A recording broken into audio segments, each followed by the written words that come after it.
So, ayun guys, ilalabas ko muna yung damit ng aking amo. Magwawalis ako dyan sa labas ng bahay namin. Ay, labas ng bahay ng amo ko guys. Ayan, nagwawalis. Nagmamasipag si kasambahay guys.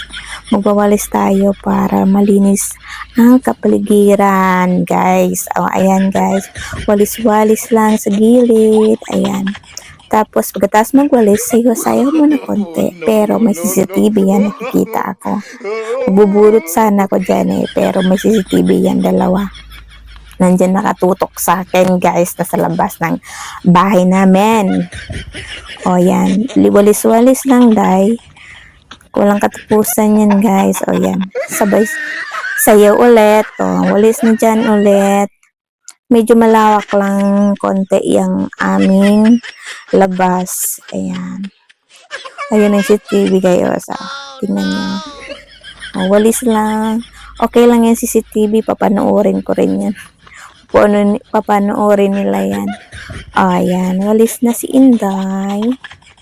And, matatapos na ako guys dyan sa pagwawalis ko. Dito naman sa harap ng aming bahay. Anong harap ng bahay? Harap ng pinto. Pasensyo muna siya. Mabalisan ko yan kasi alikabok guys. Alisin ko yung mga tsinelas namin para mawalisan ang mga gilid-gilid guys. Matanggal ang alikabok. O, tinanggal yung carton. Linalagyan niya ng mga payong. Tapos may mga upuan dyan na linagyan ng aking amo. And pasensya ulit. O, diba? Pero yung CCTV nandyan pa rin guys. Kailangan yan sa buhay natin. O, yan. Tapos yan. Pagkatapos ko niyan mamaya guys.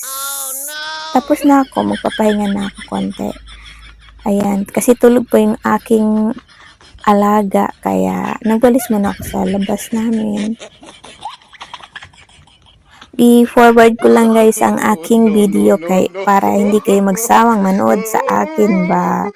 Ayan guys.